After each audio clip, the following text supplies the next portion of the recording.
24 August তার মৃত্যুর পরে দাফন কাফন হওয়ার পর 5 তারিখ তার লাশটা যখন ওখান থেকে বের করা হলো, কবর ভাঙা মাজার ভাঙা এতটুকু পর্যন্ত কাজটা যৌক্তিক ছিল, যথাযথ ছিল এবং এটা উপযুক্ত ছিল। কিন্তু এরপরে তার লাশটাকে বের কইরা একটা লাশকে আগুন জ্বালানো, এটা আইয়ামে জাহিলিয়াত বর্বরতার যুগের কাজকেও হার মানাইছে।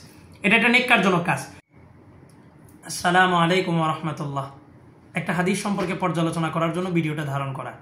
হাদিসটা হলো রাসূলুল্লাহ সাল্লাল্লাহু আলাইহি ওয়াসাল্লাম বলেন, মান রাআ মিনকুম মুগায়্যারান ফালইউগাইয়িরহু বিয়াদিহি।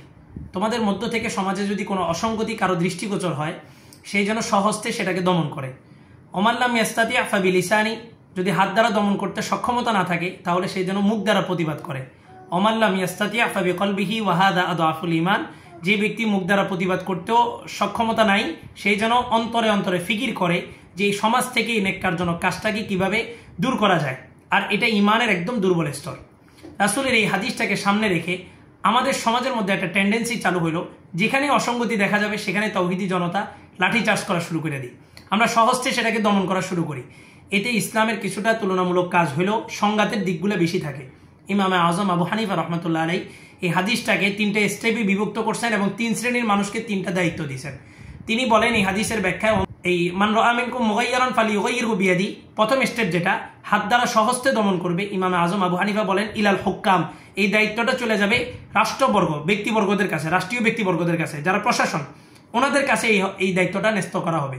ইসলামী হুকুমত যদি থাকে, হুকুমতের ব্যক্তিবর্গদের হাতেই এটা থাকবে যে তারা সরাসরি সহজে সেই জিনিসটাকে দমন করবে। ওমান লাম ইয়াস্তাতি' ফাবিলিসানি, হাত দ্বারা দমন করতে যদি না পারে তাহলে মুখ দ্বারা প্রতিবাদ করবে। এটা হচ্ছে ইলাল উলামা, এই দায়িত্বটা হচ্ছে শুধুমাত্র আলেমদের কাছে সীমাবদ্ধ থাকবে। আলেমরা এটার ব্যাখ্যা বিশ্লেষণের মাধ্যমে এটার প্রতিবাদ করবে। ওমান লাম ইয়াস্তাতি' ফাবিকলবিহি ওয়া হাযা আদআফুল ঈমান, আর মুখ দ্বারা প্রতিবাদ যারা করতে পারবে না তারা অন্তরে অন্তরে ফিকির করবে এটা কিভাবে দূর করা যায়। এটার দায়িত্ব হচ্ছে ইলাল আওয়াম, এটা জনসাধারণের কাছে।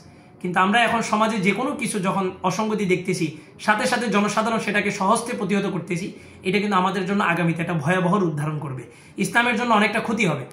এই হাদিসের আলোচনা এই জন্যই করছি, বর্তমান সোশ্যাল মিডিয়াতে রাজাপুর এই যে নুরুল হক নুরা পাগলার মাজারকে কেন্দ্র করে যে সমস্ত নেককারজনক ঘটনাগুলো আমরা তাওহীদি জনতা ঘটাইছে আমাদের মুসলিম পরিচয়, এটা আসলে একদম নিন্দনীয়। তার ইন্তিকালের আগেই সেই তার মাজারকে তৈরি করছে। তাদের একটা পরিকল্পনা ছিল, প্রত্যেকবার আমাদের সরলমনা মুসলমানগুলো ওই পরিকল্পনার ফাঁদগুলাতে আমরা পা দিয়ে দিই। তাদের পরিকল্পনা কি ছিল? এই নুরুল হক নুরা পাগলাকে, তার লাশটাকে একটা মেডিসিনের মাধ্যমে এটা অক্ষত রাখা হবে, কোনো ধরনের কোনো পচন যেন লাশে না আসে।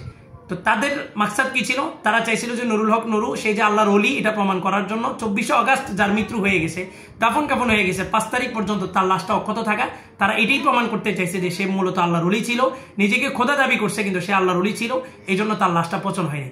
তাহলে আপনি এটার বিরোধিতাও করতে পারবেন না, কারণ আমাদের আহলে সুন্নাত ওয়াল জামাতের আকীদাগুলোর মধ্য থেকে একটা আকীদা হলো কারামাতুল আউলিয়া ই হাক্কুন, বুজুর্গদের দ্বারা যে সমস্ত কারামত প্রকাশ পায় এগুলো সত্য।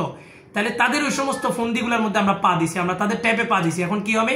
পুরা বাংলাদেশ থেকে ওরস মাজার পূজারী যেগুলো আছে সবাই যায় তার দরবারটাকে আরেকটা ব্যবসার কেন্দ্র বানায় দিবে।